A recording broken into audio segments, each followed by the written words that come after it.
법의학적으로는 결국 이제 이 사람이 한강에서 결국 최종적으로 발견이 됐잖아요. 그렇죠. 물에 빠져서 익사를 한 건지 물 밖에서 사망한 다음에 물에 던져진 것인지 이것도 굉장히 중요한 포인트거든요.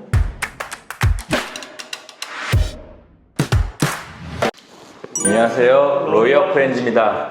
얼마 전에 또 안타까운 사건이 하나 발생했어요. 네. 한강에서 변사체로 발견되신 그 의대생분, 저희가 이제 형사 사건을 좀 많이 하다 보니까 저희 관점에서 봤을 때 조금은 의심스러운 부분, 저희 의견이 직접적으로 뭐 공신력 있는 그런 의견은 아니고 실제 이게 사고사인지 아니면은 사건인지 그게 좀 밝혀졌으면 좋겠다는 차원에서 저희가 영상을 한번 이제 촬영해 보는 거거든요. 일단 이 사건 관련해서 이제 그 변사체가 발견이 됐죠. 근데 이제 육안으로 봤을 때 그냥 왼쪽 귀 뒷부분에 손가락 뭐 2마디 정도 되는 2개의 자상이 있었다 이렇게 나왔어요. 근데 국과수에서 그냥 1차로 봤을 때 그 소견은 직접적인 사인은 아니다 이렇게 나왔거든요. 이게 어떤 말인가요? 직접적인 사인이 아니다. 말 그대로 이제 귀 뒤에 자상, 날카로운 걸로 베인 것 같은 상처가 2개 있다는 말이죠. 그래서 요기 자체로 사망을 하려면은 이제 요 자상 안쪽을 들여다 봤을 때 이제 두개골이 깨져 있고 그 안쪽에 뇌까지 뭔가 상처가 깊게 나 있다. 그러면 사망을 할 수 있긴 하지만 그게 직접적인 사인이 될 수 있는데 제가 지금 손 변호사님 머리를 칼로 이렇게 긋는다고 해서 죽진 않잖아요. 아프긴 하겠지만. 그래서 이제 그거 자체가 사망의 원인이 되기는 좀 힘들어 보인다 그런 말이고요. 그리고 여기 자상을 통해서 알 수 있는 게 이제 이 상처가 과연 그 의대생이 사망하기 전에 생긴 것인지 사망한 후에 생긴 것인지 이런 것도 이제 수사의 중요한 단서가 될 수 있겠죠. 일단 그 자상 같은 경우에는 일단 경찰에서 임시로 내놓은 의견에 따르면은 요거는 아마 물에 빠지기 전에 긁힌 상처라기보다는 이제 물속에서 떠다려 댕기다가 쓸렸다? 네, 좀 날카로운 부분이지 뭐 교각이라든지 이런 데에 좀 찍힌 것이 아니냐 이런 의견을 내놨어요. 그럼 이거 어떻게 구분하느냐? 생활 반응이라는 게 있거든요. 사람이 이제 살아있을 때 칼로 베어 상처가 생겼을 때랑 죽은 시체에 대해서 칼로 이렇게 베었을 때랑 상처가 좀 달라요. 제가 손 변호사님 팔을 이 칼로 그었어요. 그럼 피가 나겠죠? 그리고 그 피가 그냥 그 상태로 고여있는 게 아니라 주변에 조직으로 이렇게 스며든단 말이에요. 그럼 요거는 시간이 지나도 잘 안 빠져요, 색이. 그래서 그 자상의 그 상처 흔적들을 보면은 이제 알 수 있겠죠? 법의학적으로는 결국 이제 이 사람이 한강에서 결국 최종적으로 발견이 됐잖아요.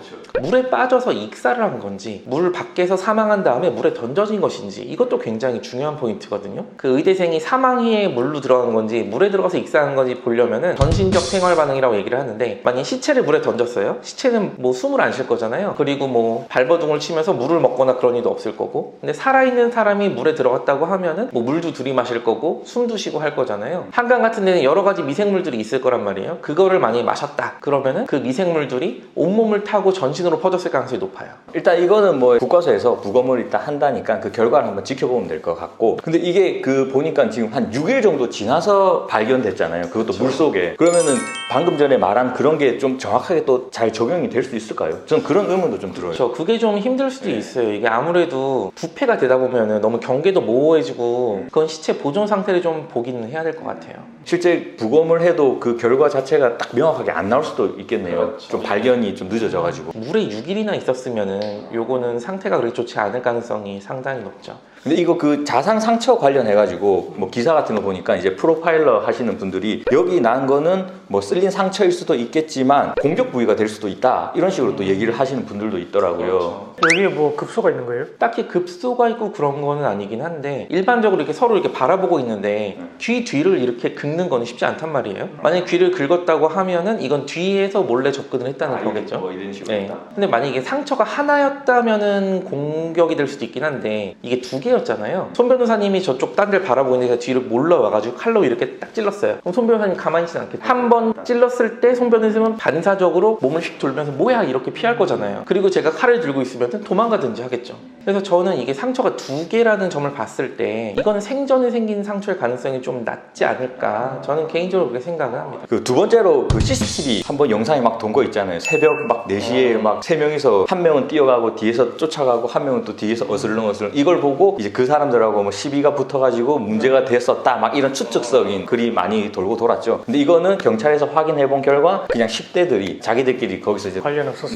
논 그런 장면이었다 이렇게 하고 넘어갔어요. 그리고 이 사건 같은 경우에는 일단은 사건이 발생한 이후에 사람이 일단 없어졌잖아요. 그랬으면은 통상적으로 바로 그 친구가 망자의 부모님한테 전화를 하든지 했을 것 같은데 그런 행동을 전혀 안 했단 말이에요. 이런 부분은 좀 의심이 되는 부분이 아닐까요? 오히려 이제 본인의 부모님한테 이제 전화를 했잖아요. 네. 예, 근데 그것도 이제 뒤에 밝혀졌거든요. 그것도 숨겼다고 했었어요. 예, 예. 조금 이례적이긴 하죠. 네. 예. 그리고 또 한 가지 의문점이 이제 신발 관련해서 말이 좀 많이 나오고 있죠. 그 망인의 아버님이 그 신발에 혹시 뭐 진흙이라든지 뭐 흙 묻은 게 있으면 그걸 토대로 해서 그 자기 아들이 어디서 사고가 났는지를 좀 추측해 볼 수 있으니까 신발을 좀 보여줄 수 있냐 이렇게 물으니까 그쪽에서 바로 즉답으로 버렸다 이렇게 얘기를 했다고 하고 있거든요. 뭐 조금 이것도 좀 이례적이긴 하죠. 버렸다. 네, 이 부분도 아마 뭐 수사기관에서 당연히 뭐 조사를 한번 해보겠죠. 왜 버렸는지에 대해서. 그리고 또 한 가지가 이제 바뀐 휴대폰이 바뀌었잖아요.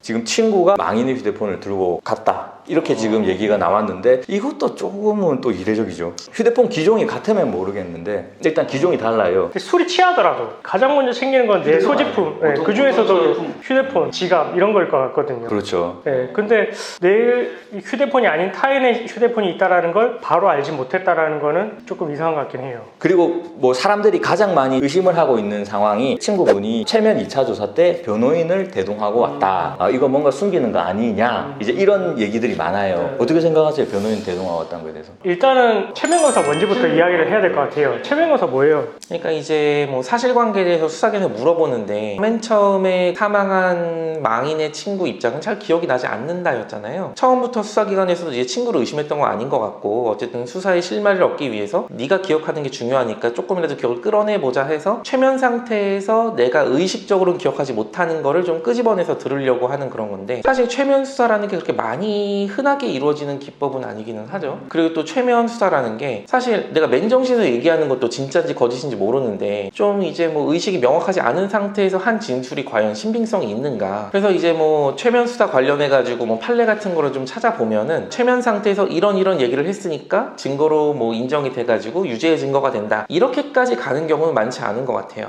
다만 이제 수사기관에서 최면 수사를 한번 해봅시다라고 제안을 했는데 특별한 이유 없이 그냥 안 하겠습니다 하면은 조금 더 의심을 하는 것 같긴 해요. 거짓말 탐지기랑 비슷한 정도의 증거 능력이 아닌가 그런 생각이 좀 듭니다. 최면 검사를 이제 말씀을 하셨는데 이제 어떻게 보면 참고인 신분을 부른 거잖아요. 그 조사에 변호사를 선임을 해서 가는 경우는 사실 조금 일반적이진 않은 것 같아요. 예, 저도 이제 참고인 신분에서 선임이 돼서 가는 경우가 있기는 있는데 정말 예외적이고 그 사람이 정말로 피의자 신분으로 전환될 수 있는 그 경계선상에 있는 사람일 때 그때 저는 이제 선임이 돼서 가거든요. 당연히 뭐 변호사를 선임했다고 해서 그게 뭐 불리하게 작용하는 그런 건 아니지만 지금 현재로서는 이제 의심을 받고 있는 그런 상황이 돼버리긴 했어요. 전체적으로 봐서는 이제 사고사일 수도 있고 사건이 될 수도 있는 상황인데 왜 그 망인이 사망하게 됐는지가 좀 명확히 밝혀져서 두 분 다 모두 이제 억울한 부분이 있으면 그런 부분이 좀 풀렸으면 좋겠습니다. 예. 추가적으로 이제 그 부검 결과 같은 게 나오면 그 부분 관련해서 저희가 이제 또 박승인 변호사님이 또 코멘트하는 영상으로 한번 또 찾아오도록 하겠습니다. 시청해주셔서 감사합니다. 감사합니다.